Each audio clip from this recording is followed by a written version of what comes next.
أعوذ بالله من الشيطان الرجيم. بسم الله الرحمن الرحيم. السلام علیکم ورحمۃ اللہ وبرکاتہ۔ سورہ طٰہٰ آیت نمبر 95 سے 98۔ ان الحمد للہ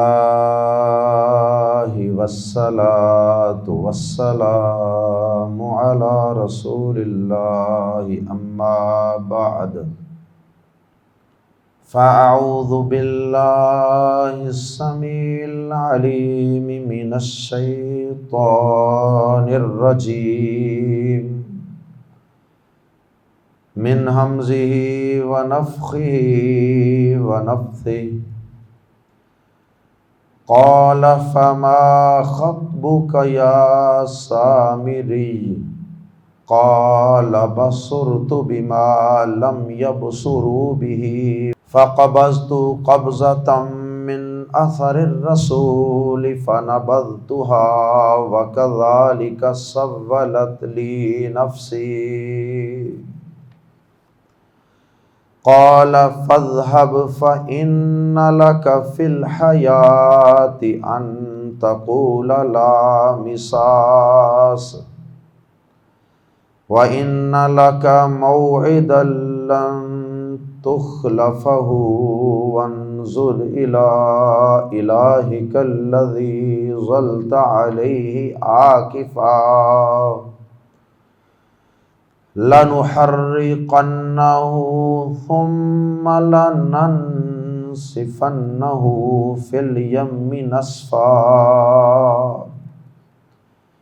انما الہکم اللہ الذی لا الہ الا هو لا الہ الا هو وسع کل شیء علما۔ حضرت موسیٰ علیہ السلام جب کوہ طور سے واپس اپنی قوم کی طرف تشریف لائے تو سب سے پہلے تو انہوں نے اپنے بھائی حضرت ہارون علیہ السلام کی خوب خبر لی، کیونکہ انہیں علم نہیں تھا کہ ہارون علیہ السلام کا قوم کے بچڑے کی پوجا میں مبتلا ہو جانے میں کوئی گناہ یا غلطی یا قصور ہے یا نہیں۔ تو بہرحال ایک جذبہ توحید تھا اور شرک سے شدید نفرت اور اس پہ بڑا شدید غصہ تھا، اور ضمناً یہ بات بھی معلوم ہوئی کہ جب اللہ کی نافرمانی ہو رہی ہو تو پھر ایک مومن کو ایک پیغمبر کو غصے کا آ جانا یہ ایک فطری چیز ہے اور یہ جائز ہے۔ ہمارے پیارے پیغمبر جناب محمد رسول اللہ صلی اللہ علیہ وسلم بھی کئی مواقع پہ غصے سے سرخ ہو جاتے تھے، کسی سے ذاتی انتقام لینے کے لیے نہیں، جس طرح ہم چھوٹی چھوٹی باتوں میں سیخ پا ہو جاتے ہیں اس طرح نہیں۔ ذاتی معاملات کے اندر تو آپ سے بڑھ کر کوئی تحمل مزاج انسان اس کائنات میں پیدا ہی نہیں ہوا، لیکن انبیاء کرام باوجود اس کے کہ وہ تحمل والے ہوتے ہیں، وہ اللہ کی نافرمانی کے کام پر اور بطور خاص شرک کے متعلق وہ کسی قسم کا کوئی کمپرومائز نہیں کیا کرتے، اور شرک یا اللہ کی کوئی بغاوت و نافرمانی سننے کے بعد وہ فوری طور پہ غصے میں آ جایا کرتے تھے، اور یہ عین ایمان کی علامت اور نشانی ہے کہ انسان اللہ کی بغاوت و نافرمانی کو دیکھ کر غصے میں آ جائے۔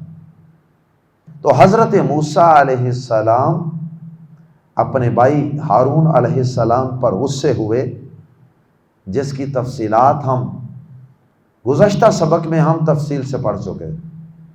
آج جو آیات ہم نے تلاوت کی ہیں، ان آیات کے اندر تذکرہ ہے حضرت موسیٰ علیہ السلام کے سامری کے ساتھ گفت و شنید کرنے کا۔ ہارون علیہ السلام سے فارغ ہونے کے بعد، ان پر غصہ کرنے کے بعد، حضرت موسیٰ علیہ السلام اب متوجہ ہوتے ہیں سامری کی طرف، اور یہ سامری حضرت موسیٰ علیہ السلام کی قوم بنی اسرائیل کا ایک گمراہ شخص تھا، اور اس سے پہلے بھی قرآن مجید کے الفاظ سے یہ معلوم ہوتا ہے کہ اس سے پہلے بھی اس کی ریپیوٹ کوئی اچھی نہیں تھی، دین کے حوالے سے، عقیدے کے لحاظ سے، عمل و کردار کے لحاظ سے۔ تو معلوم ہوتا ہے کہ موسیٰ علیہ السلام کو کچھ پہلے بھی اس کا تعارف تھا، اس لیے موسیٰ علیہ السلام نے اس کو مخاطب کیا کہ بتاؤ تم نے یہ خباثت کی ہے، لوگوں سے تمام زیورات اکٹھے کرنے کے بعد، انہیں پگھلانے کے بعد، ان کو پگھلا کر ایک بچڑے کی شکل دینے کے اندر، اس سارے پروسیس کے اندر مین فالٹ اور غلطی اور قصور وہ تمہارا ہے۔ تو اچھا ذرا اب تم بتاؤ تمہارا کیس کیا ہے، یعنی کہ تم اپنا جواب دو، اور تم اپنا کوئی عذر یا سبب ہے تو وہ بھی بیان کر لو۔ یہ بھی اللہ کے پیغمبروں کی شان ہے نا، کہ وہ موقع دیتے ہیں بات کرنے کا اور بات سنتے ہیں۔ اس لیے موسیٰ علیہ السلام ہارون علیہ السلام سے فارغ ہونے کے بعد سامری سے مخاطب ہوئے، بتاؤ تمہارا کیا کیس ہے۔ یہاں ایک سوال بھی پیدا ہوتا ہے، اور ہونا چاہیے بھی۔ وہ سوال یہ ہے کہ حضرت ہارون علیہ السلام پہ تو اتنا شدید غصہ تھا جبکہ وہ اپنے بھائی تھے، اور یہاں سامری جو ایک گمراہ شخص ہے اور ایک عام شخص ہے، اس کے ساتھ موسیٰ علیہ السلام نے غصے کا اظہار اس طرح نہیں کیا جس طرح کہ حضرت ہارون علیہ السلام پر غصہ کیا۔ اس کا سبب یہ معلوم ہوتا ہے کہ ایسے مواقع پہ انسان کو اپنوں پر اور دین کو جاننے والوں پر اور عمل و کردار والے لوگوں پر اور اپنے قریبی اور تربیت یافتہ لوگوں پر زیادہ غصہ آتا ہے۔ یہ ایک فطری چیز۔ اللہ اکبر۔ اور جو بیگانے ہوتے ہیں نا، ان پر انسان کو بظاہر اتنا غصہ نہیں آتا، لیکن کیونکہ انسان کو پتہ ہوتا ہے ان کے کردار کا، ان کے علم کا اور ان کے دینی سٹیٹس کا، لیکن ان کو سزا اپنوں سے زیادہ سخت ملتی ہے۔ غصہ اپنوں پر زیادہ آتا ہے کہ جب پوری تحقیق ہوتی ہے، انویسٹیگیشن ہوتی ہے، تو اس کے بعد اپنے اور علم والے اور کردار والے وہ اکثر بے گناہ ثابت ہو جاتے ہیں، اور جو اس کے مقابلے میں جو بیگانے ہوتے ہیں، دین سے دور لوگ ہوتے ہیں، اور جو جھوٹ بولنے والے ہوتے ہیں، کردار کے بھی جھوٹے، عمل اور اعمال کے بھی جھوٹے، اور قول و اقوال کے بھی جھوٹے، ایسے لوگ تحقیق اور انویسٹیگیشن کے بعد اکثر مجرم ثابت ہو جاتے ہیں، اور اپنوں کو پھر بری کر دیا جاتا ہے، اور بیگانوں کو اور گمراہ لوگوں کو پھر تحقیق کے بعد سخت سزا دی جاتی ہے۔ یہاں بھی ایسے ہی ہوا۔ حضرت موسیٰ علیہ السلام نے حضرت ہارون علیہ السلام کو ڈانٹا، غصے کا اظہار کیا، زبان سے بھی غصہ اور اپنے ہاتھ سے بھی غصے کا اظہار کیا، بالوں سے پکڑ لیا، داڑھی سے پکڑ لی، لیکن سامری کے ساتھ آپ نے ایسا کچھ نہیں کیا۔ حضرت ہارون علیہ السلام کو جب انہوں نے اپنا ایکسکیوز عذر پیش کر دیا تو حضرت موسیٰ علیہ السلام نے نہ صرف ان کو معاف کر دیا، نہ صرف ان کے لیے اپنے دل کو صاف کر لیا، بلکہ اللہ پاک سے ان کی بخشش کے لیے دعا بھی فرمائی، خود بھی معاف کیا، اللہ پاک سے بھی دعا اور التجا کی، یا اللہ میرے بھائی کو بھی معاف کر دے اگر اس کی کوئی کمی کوتاہی ہے۔ بظاہر تو کوئی نہیں، لیکن اگر کوئی نبوت و رسالت کی جو ذمہ داری ہے، اس کے تقاضوں کو نبھانے میں اگر کوئی ادنا سی بھی کمی کوتاہی ہے تو یا اللہ میرے بھائی کو بھی معاف فرما دے، اور اگر مجھ سے ان کا محاسبہ کرتے وقت اور ان کو ڈانٹتے وقت اگر کوئی ناحق سختی ہو گئی ہے تو یا اللہ وہ مجھے بھی معاف کر دے۔ اپنے لیے بھی اور ان کے لیے بھی بخشش کی دعا فرمائی۔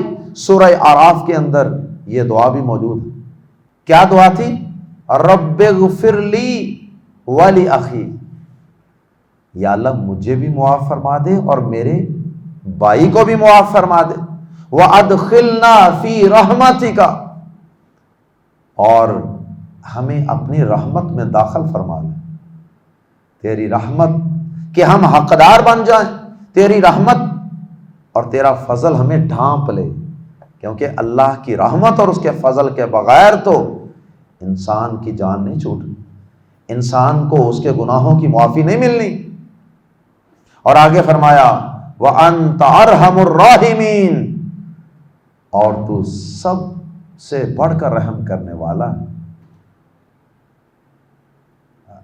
رب اغفر لی ولی اخی وادخلنا فی رحمتک انک وانت ارحم الراحمین، یہ دعا سورہ اعراف کے اندر موجود ہے۔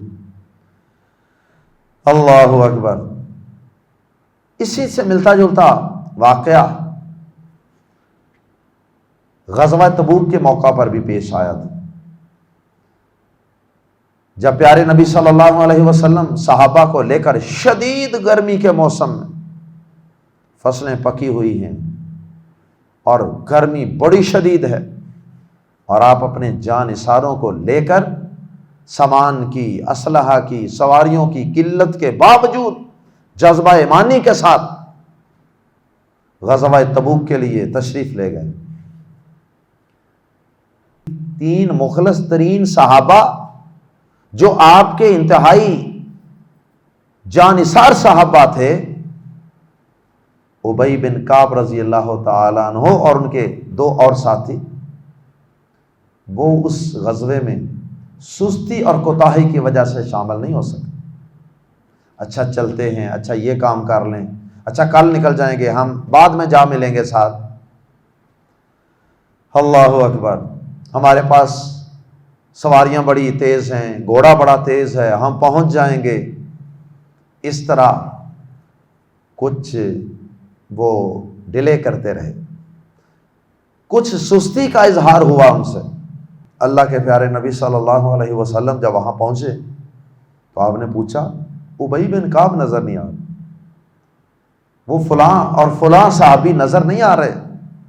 بتایا گیا کہ جی وہ نہیں آئے، وہ نہیں پہنچے اس غزوے میں۔ اللہ اکبر۔ اب یہ مخلص صحابہ، صرف مخلص مسلمان صرف 3 تھے جو ایمان میں سچے تھے، لیکن غفلت اور کوتاہی ہو گئی، اور دوسری طرف اور بہت سے منافقین تھے جو اس غزوے میں شریک نہیں ہوئے تھے۔ نبی صلی اللہ علیہ وسلم نے کسی کو متعلق نہیں پوچھا کہ وہ کیوں نہیں آئے۔ جب آپ واپس تشریف لائے تو آپ نے ان منافقین کو بلایا ایک ایک کر کے، آؤ بھائی تم بتاؤ تم کیوں نہیں گئے؟ ہر ایک آتا رہا اور آپ کو اپنے نہ جانے کا عذر اور سبب بتاتا رہا، آپ سنتے گئے، اور ایک رسمی سی ان کی پیشی ہوئی، کیونکہ آپ کو پتا تو پہلے ہی تھا نا یہ منافق ہے۔ کیونکہ منافق جو 2 نمبر مسلمان ہوتا ہے، جو اوپر سے کلمہ پڑھتا ہے، دل میں ایمان نہیں ہوتا وہ جہاد سے بہت جی چراتا ہے، کیونکہ جہاد پھولوں کی سیج نہیں ہے، قربانیوں کا رستہ ہے۔ تو جو شخص جہاد میں کود پڑتا ہے نا اپنی جان مال کی قربانی دینے کے لیے، عام طور پہ وہ شخص مخلص ہوتا ہے۔ اللہ اکبر۔ تو پیارے نبی صلی اللہ علیہ وسلم نے منافقین کو جب ایک ایک کر کے پوچھا تو ان سے کوئی سرزنش نہیں کی، کوئی ڈانٹا نہیں ہے، کہا کہ تمہارا فیصلہ اللہ کرے گا۔ اور پھر اللہ پاک نے ان کا فیصلہ کیا تو ان کو سزا سخت ملی، محاسبہ نرم ہوا لیکن سزا بہت سخت ملی۔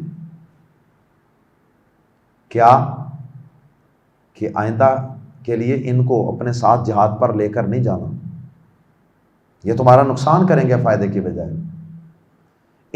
یہ فوت ہو جائیں جنازہ نہیں پڑھنا، ان کو قبر پر دفن ہو جانے کے بعد ان کی قبر پر کھڑے ہو کر ان کے لیے دعائے بخشش نہیں کرنی۔ دنیا اور آخرت کے اندر رسوائی ان کے مقدر میں ٹھہرا دی گئی۔ اور دوسری طرف جو مخلص صحابہ تھے نا، سچے، ان کی سچائی اور ان کے اخلاص کی بنیاد پر، کیونکہ انہوں نے آ کر اپنا صحیح عذر پیش کیا، اور وہ کہتے ہیں کہ ہمارے دل میں بھی بڑے خیال آتے رہے کہ ہم بھی ان منافقین کی طرح کا کوئی عذر پیش کر دیتے ہیں ہماری بھی جان چھوٹ جائے گی، لیکن نہیں، کہتے ہیں کہ ہمیں پتا تھا کہ اوپر آسمانوں کے اوپر بھی ایک ذات ہے جو پیارے نبی کو وحی کر کے بتا دے گی ہمارے دل کی کیفیت، تو کہیں ہم جھوٹ بولیں اور اللہ نہ کرے ہم بھی منافقین کی صف میں شامل ہو جائیں۔ اس لیے وہ صحابہ کہتے ہیں کہ ہم نے سچی سچی بات کرنے کا فیصلہ کیا۔ جب سچی بات کی تو وقتی طور پر تو ان کو نبی پاک صلی اللہ علیہ وسلم نے اور اللہ پاک نے سزا دی۔ کیا سزا دی تھی؟ کہ ان سے کسی نے بولنا نہیں، حتیٰ کہ سزا بڑھتی گئی اور آخر میں یہ سزا ہوئی کہ اب آپ کی بیویاں بھی آپ کے ساتھ کلام نہیں کر سکتی۔ اللہ اکبر۔ 40 دن تک یہی صورتحال رہی۔ مدینہ منورہ کے اندر کوئی ان سے بات کرنے کو تیار نہیں۔ اللہ اکبر، کتنی سخت سزا ملی۔ زار و قطار روتے رہے، آہوزاریاں کرتے رہے۔ اللہ اکبر۔ لیکن اس وقتی سختی اور وقتی سزا کے بعد ہمیشہ ہمیشہ کے لیے اللہ پاک نے ان کی بخشش کے لیے قرآن نازل کر دیا۔ ہمیشہ ہمیشہ کے لیے اللہ پاک نے ان کو مخلص اور سچے ہونے کا سرٹیفکیٹ دے دیا۔ تو یہ فرق ہوتا ہے اپنوں کے ساتھ اور بیگانوں کے ساتھ، وقتی طور پہ رویہ اور جو سزا ہوتی ہے، دونوں کا جو فرق ہوتا ہے وہ میں نے آپ کے سامنے عرض کیا۔ تو خیر، حضرت موسیٰ علیہ السلام نے سامری سے پوچھا کہ یہ تم نے حرکت کیوں کی، اور پھر اس کے بعد اس نے جواب دیا کیوں کیا، کیسے کیا۔ آئیے قرآن مجید کے الفاظ میں پڑھتے ہیں کہ موسیٰ علیہ السلام کی اس سے کیا گفت و شنید ہوئی اور اس نے کیا جواب دیا، اور پھر اس کو کیا سزا سنائی گئی۔ قرآن مجید کے الفاظ میں آیت نمبر 95 قالا، کہا، فما تو کیا ہے، خطبن کہتے ہیں معاملہ، کیس، افیئر، ما خطبو کا، خطبو معاملہ کا تیرا، فما خطبو کا تو کیا ہے تیرا معاملہ، واٹ از یور کیس، یعنی تو اپنے کیس کے متعلق بتا ذرا۔ یا سامری، اے سامری، قال، اس نے کہا، بصرتو، میں نے دیکھی، بصارت دیکھنا، بصرتو میں نے دیکھی یا دیکھا، بازربی کو، کس چیز کو، معلوم جو نہ، یبصرو وہ دیکھ رہے تھے، بھی جس کو، بما لم یبصرو بھی جو ان لوگوں نے نہیں دیکھی، یہ وہ چیز دیکھ رہے تھے۔ اللہ اکبر، میں نے وہ چیز دیکھی جو یہ نہیں دیکھ رہے تھے، یعنی قوم کو وہ چیز نظر نہیں آ رہی تھی، اس نے اپنی طرف سے کوئی بات گاڑ لی اور اپنی کوئی کرامت ثابت کرنے کی شاید کوشش کی، اور اس کو اس نے دینی ٹچ دینے کی کوشش کی، اپنی اس جہالت کو، قوم کو گمراہ کرنے کے جرم کو، کہا کہ میں نے وہ چیز دیکھی جو ان لوگوں نے نہیں دیکھی۔ فا تو قبضت، میں نے پکڑ لی یا اٹھا لی، قبضتاً ایک مٹھی، فقبضت قبضتاً تو میں نے ایک مٹھی اٹھا لی، من آثار الرسول، رسول کے قدموں کے نشانات سے۔ اثر کہتے ہیں جب کوئی آدمی چل کے جاتا ہے نا تو جو پیچھے نشان رہ جاتے ہیں نا قدموں، اس کو کہتے ہیں اثر، اور اس کی جمع آثار۔ جو صحابہ تابعین کے جو اعمال ہوتے ہیں نا، کہ انہوں نے اس مسئلے میں یا اس عبادت میں یا اس چیز میں کیا عمل کیا تھا، تو ان کے عمل کو دیکھنے کے لیے اہل علم کے ہاں یہ لفظ چلتا ہے آثار صحابہ، یعنی صحابہ کے عمل سے کیا ملتا ہے۔ بہرحال یہاں یہ لغوی معنی میں ہے آثار الرسول، رسول کے قدموں کے نشان سے ایک مٹھی اٹھا لی۔ اب یہاں رسول سے مراد کون ہے؟ رسول کا معنی ہوتا ہے پیغام پہنچانے والا۔ بعض نے کہا اس سے مراد جبریل ہیں، بعض نے کہا اس سے مراد موسیٰ علیہ السلام ہیں، اور پھر آگے کئی باتیں مفسرین نے لکھ دی ہیں جن کی کوئی بنیاد قرآن و حدیث کے اندر موجود نہیں۔ تو سچی بات یہ ہے کہ بہت سی باتیں لکھی ہیں مفسرین نے جو میں آپ کے سامنے عرض نہیں کر رہا، اس لیے عرض نہیں کر رہا کہ وہ سب باتیں اسرائیلی روایات سے لی گئی جن کے سچا ہونے کے متعلق ہم کچھ نہیں کہہ سکتے، جن کے سچا ہونے کا ہمیں کوئی یقین نہیں۔ اللہ اکبر۔ تو یہ کون سے رسول، کون سے پیغامبر، پیغام رساں کون سا تھا جس کے قدموں سے اس نے کہا کہ میں نے ایک مٹھی لی؟ پتہ نہیں اس نے لی بھی کہ نہیں، اس نے کوئی بات گڑی یا سچ مچ لی، واللہ عالم۔ اور اس کی صحیح تفصیل قرآن و حدیث میں موجود نہیں۔ بعض نے کہا کہ جی وہ جبریل امین گھوڑی پر آئے تھے، پھر گھوڑی کے قدم جو تھے وہاں سے جہاں جہاں وہ قدم لگے تھے وہاں سے مٹھی اٹھائی تھی۔ یہ سب باتیں بناوٹی۔ پوری ذمہ داری سے عرض کر رہا ہوں کہ قرآن و حدیث میں اس آیت کے اس حصے کی کوئی وضاحت نہیں۔ تو جب اس کی وضاحت بتائی نہیں گئی تو ہمیں کیا ضرورت پڑی ہے کہ اپنی طرف سے باتوں کو ملا کے ایک کہانی جوڑنے کی؟ قرآن مجید شک سے پاک کتاب ہے، اس کی تفسیر بھی شک سے پاک ہونی چاہیے۔ جس چیز کا نہیں پتا اس کو خریدنے کی ضرورت کیا ہے؟ بس اس پر ایمان لے آئیں۔ اور بھی تو بہت سی باتیں ہیں نا قرآن مجید میں کہ جن کی تفسیر ہم نہیں جانتے لیکن ہم ان پر ایمان رکھتے ہیں۔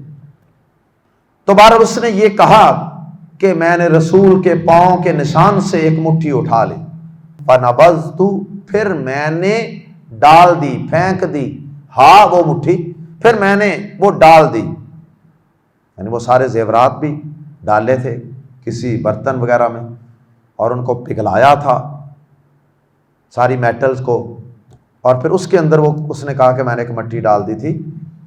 تو وہ کہنا وہ یہ چاہتا ہے کہ وہ بڑی متبرک مٹی تھی، اس کو ڈالنے کی وجہ سے جب اس کو بنایا گیا تو اس کے اندر سے آواز پیدا ہو گئی بچڑے، کہنا وہ یہ چاہ رہا۔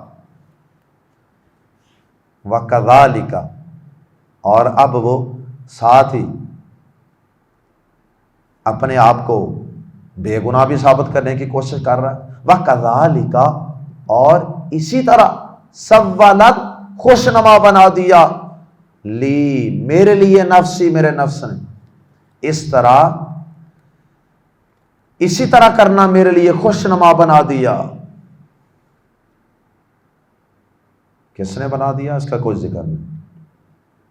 کہتا ہے کہ اس طرح میرے دل کو نا یہ چیز اچھی لگنے لگ گئی اور میں نے یہ کام کر دیا، بچڑا بنا دیا، اور پھر وہ بچڑا مجھے اچھا لگنے لگا، اس کی آواز اچھی لگنے لگی، اور پھر اس طرح میں نے قوم کو اس طرف لگا دیا۔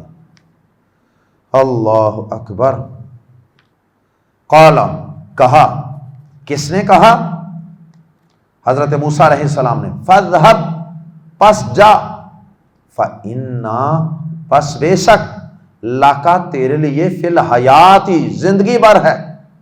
اب موسیٰ علیہ السلام نے اس کو سزا سنا دی، سختی سختی کوئی نہیں کی، غصے کا اظہار کوئی نہیں کیا، پتہ ہے گمراہ شخص ہے، لیکن سزا دیکھی اللہ کی رضامندی کے ساتھ اس کو کیسی دی ہے۔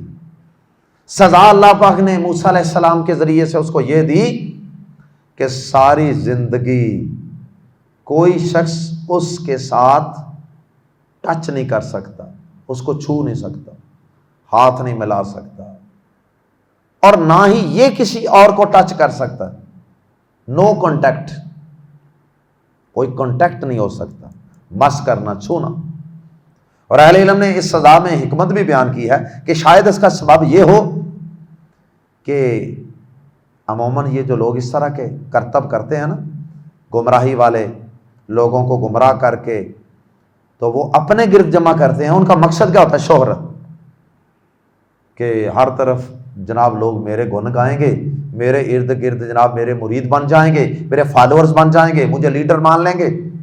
تو شہرت، مشہوری، یہ مقصد ہوتا ہے۔ تو اللہ پاک نے اسی کا الٹ کر دیا۔ تو نے تو یہ سوچا ہوگا نا کہ شاید ایسا کرنے سے لوگ مجھے اپنا لیڈر مان لیں گے، میرے پاس رہیں گے، میری خدمتیں کریں گے۔ تو اللہ پاک نے سزا اس کے الٹ دے دی۔ وہ سزا کیا دی کہ تیرے قریب کوئی زندگی پر آ ہی نہیں سکے گا، تجھے ایسا تنہائی اور جدائی کا عذاب دیں گے کہ تو عبرت بن جائے گا لوگوں کے۔ تنہائی بہت بڑی سزا ہے۔ تو تنہائی کے عذاب سے اسے دنیا میں ہی دوچار کر دیا۔ فَإِنَّ لَكَ، تو یعنی پہلے تو کہا کہ پس جا دفع ہو جا، فَإِنَّ، پس بے شک، لَكَ، تیرے لیے، فی الحیاتی، زندگی بھر، یا زندگی میں، اس زندگی میں کیا ہے؟ آخرت کا عذاب تو الگ ہے۔ ان تقولا، کہ تو کہتا رہے، لا مساس، ایک دوسرے کو چھونا نہیں، ایک دوسرے کو چھونا نہیں، نو کانٹیکٹ۔ مساس جو ہے نا، یہ باب مفالہ میں سے ہے، اور باب مفالہ کے اندر سے جو لفظ گزر کے بنتا ہے اس کے اندر مشارکت بھی پائی جاتی ہے۔ تو اس لیے اس لفظ کا ترجمہ یہ مشارکت کے ساتھ کیا جا رہا ہے کہ ایک دوسرے کو نہیں چھونا۔ یہ نہیں کہ تم نے مجھے نہیں چھونا، بلکہ تم نے مجھے نہیں چھونا، میں نے تمہیں نہیں چھونا۔ کیونکہ اگر چھوئیں گے تو یقیناً کوئی اللہ کی طرف سے اس کو تکلیف پہنچتی ہوگی، جس کی حقیقت اللہ باقی بہتر جانتے ہیں کہ وہ کیا تکلیف پہنچتی تھی کسی کا ٹچ کرنے سے۔ اللہ اکبر۔ تو وہ خود ہی لوگوں کو کہتا پھرتا کہ بھائی پیچھے پیچھے ہٹ جاؤ، مجھے کوئی ہاتھ نہ لگائے، کوئی میرے ساتھ ٹچ نہ ہو، لا مساس، لا مساس کہتا رہتا۔ وَإِنَّ لَكَ مَوْعِدًا، اور بے شک تیرے لیے وعدہ ہے، موعدن، وعدہ ہے، لن تخلف، ہرگز نہ خلاف ورزی کی جائے گی، اس کی، لن تخلف، تجھ سے ہرگز مخالفت نہ کی جائے گی، اس کی یا جس کی۔ وَإِنَّ لَكَ مَوْعِدًا لَن تُخْلَفَهُ، اور بے شک تیرے لیے ایک اور وعدہ بھی ہے جس کی خلاف ورزی تجھ سے ہرگز نہ کی جائے گی۔ اور وہ کون سا وعدہ ہے؟ آخرت، کہ آخرت کو بھی تجھے اس شرک کی اور قوم کو شرک پہ لگانے کی سزا ملے گی۔ اللہم لا تجعلنا منہم۔ وانظر، اور دیکھ، الی الہک، اپنے معبود کو۔ یہ تو تیری سزا تھی نا، تو تجھے کوئی چھوئے گا نہیں اور تو کسی کو نہیں چھو سکے گا۔ اب آتے ہیں تیرے بناوٹی معبود کی طرف، اس کو بھی ہم عبرت کا نشان بنائیں گے۔ وانظر، اور دیکھ، الی طرف، الہک، اپنے معبود کی، الذی، جو، ظلتا، تو رہا، زلتا تو رہا، زلہ یا زلو کا معنی ہوتا ہے کہ کسی حالت میں رہنا، تو زلتا اسی سے ہے، زلتا تو رہے گا، یو ول ریمین، تو رہے گا، ریمین کسی حالت میں رہنا، زلتا تو رہے گا، علیہ جس پر، عاکفا جم کر بیٹھا، عاکف کسی چیز پر جم کر بیٹھ جانا، وقف کر دینا اپنے آپ کو کہ بس جی میں یہیں پر بیٹھا رہوں گا، مجاور بن کر بیٹھنا بھی ہماری زبان میں اس کو کہا جاتا ہے، الذی ظلت علیہ عاکفا، جس پر تو جم کر بیٹھا رہا یا جس پر تو مجاور بنا رہا، عاکفاً ڈیووٹڈ بھی اس کا ترجمہ ہو سکتا ہے، ظلت علیہ عاکفا، وانظر الی الہک الذی ظلت علیہ عاکفا، اللہ اکبر، اور اپنے معبود کو دیکھ جس پر تو مجاور بنا رہا، یعنی اس کی طرف دیکھ، اب ہم اس کو کیا صدا دینے لگے ہیں، لنو حرقن، شروع میں لام تاکید، آخر میں نون ثقیلہ، دو دفعہ یقین پیدا ہو گیا کہ یہ کام ہر صورت کریں گے، لنو حرقن، یقیناً ہم ضرور جلائیں گے اسے، تیرے اس معبود کو، ثم پھر لننسفن، پھر ہم یقیناً ضرور اڑا دیں گے اسے، یہاں بھی تاکید در تاکید، یعنی ضرور جلائیں گے اور پھر ضرور اڑائیں گے، یعنی اس کی راکھ بنا کر اس کو اڑا دیں گے، اس کا نام و نشان مٹا دیں گے، اللہ اکبر، تاکید اس لیے ہے کہ یہ اس کو ہم عبرت کا نشان ہر صورت بنائیں گے، اس میں کسی قسم کا کوئی کمپرومائز نہیں کریں گے، کیونکہ اس سے قوم کے گمراہ ہونے کا سلسلہ چلتا رہے گا تو ہم شرک کے نشان کو مٹا دیں۔ اللہ اکبر، معلوم ہوا کہ شرک جس چیز سے پھیلتا ہو اس کا مٹانا اور اس کو ختم کرنا بھی شریعت کا تقاضا ہے۔ پیارے نبی صلی اللہ علیہ وسلم کی حدیث ہے صحیح مسلم کتاب الجنائز میں، پیارے نبی صلی اللہ علیہ وسلم کے صحابی حضرت علی المرتضی رضی اللہ تعالی عنہ روایت بیان کرتے ہیں، اور ان سے روایت بیان کرتے ہیں آپ کے داماد حضرت علی رضی اللہ تعالی عنہ کے داماد تھے حضرت ابو الحجاج اسدی، وہ فرماتے ہیں کہ مجھے حضرت علی رضی اللہ تعالی عنہ نے ذمہ داری سونپی اور یہ کہا کہ جاؤ میں تمہیں وہ ذمہ داری دینے لگا ہوں جو اس سے پہلے مجھے پیارے نبی صلی اللہ علیہ وسلم نے ذمہ داری سونپی تھی، آج وہی ذمہ داری میں تمہیں سونپ رہا ہوں کئی سالوں کے بعد۔ اور وہ ذمہ داری کیا تھی؟ صحیح مسلم کے الفاظ ہیں، الا ابعثک الا ما بعثنی علیہ رسول اللہ صلی اللہ علیہ وسلم، کیا میں تمہیں اس کام پر نہ بھیجوں جس پر مجھے رسول اللہ صلی اللہ علیہ وسلم نے بھیجا تھا؟ اور وہ کام کیا ہے؟ وہ ذمہ داری یہ تھی، اللہ تدع تمثالا، یہ کہ کوئی مجسمہ نہ چھوڑنا، کوئی مجسمہ نہیں چھوڑنا، الا طمستہ، مگر تو اسے مٹا ڈالے، ولا قبرا مشرفا الا سویتہ، اور نہ کوئی اونچی قبر چھوڑنا، اور نہ کوئی اونچی قبر چھوڑنا مگر اسے برابر کر دینا۔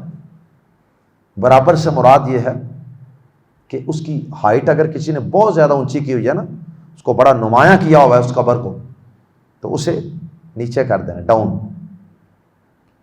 اور بعض احادیث کے اندر اس کی مقدار ایک بالشت آتی، اتنی، ایک گٹھ جسے کہتے ہیں، زمین سے اتنی کو قبر اونچی کر۔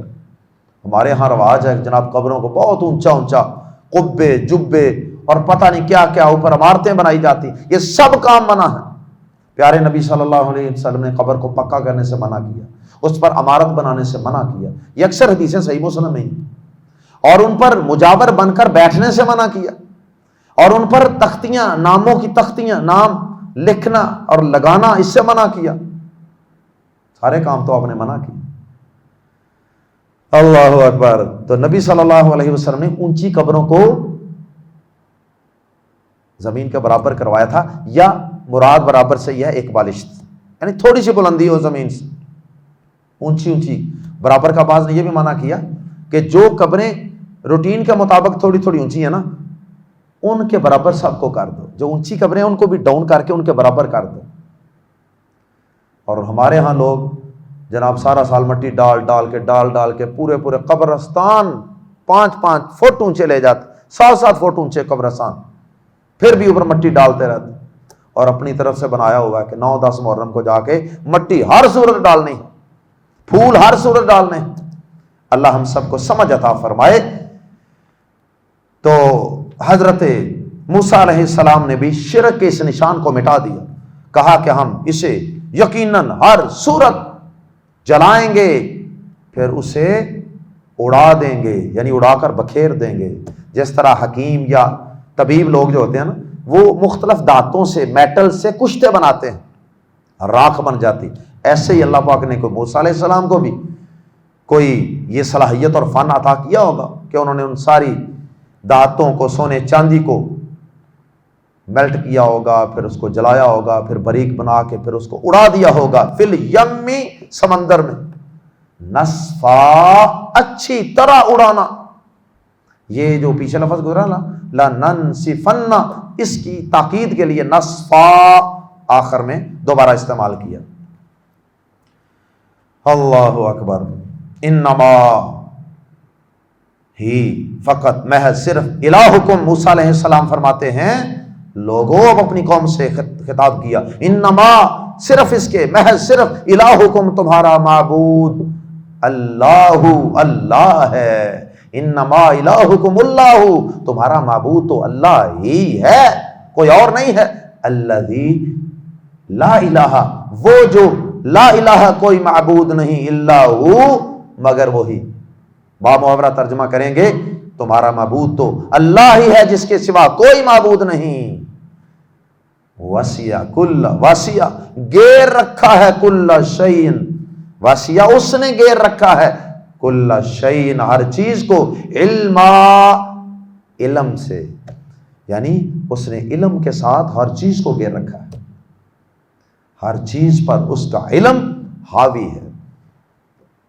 اور اللہ کے علاوہ جتنے معبود ہیں ان کے پاس یا تو بالکل علم نہیں، یا پھر بہت محدود علم ہے۔ اللہ ہم سب کو زندہ رکھے، توحید پہ موت دے تو اللہ ہمیں اسی توحید اور وحدانیت پر موت دے جس پر انبیاء کرام اپنی قوموں کو کھڑا کرتے رہے۔ سبحانک اللہم و بحمدک، اشہد ان لا الہ الا انت، استغفرک و اتوب الیک۔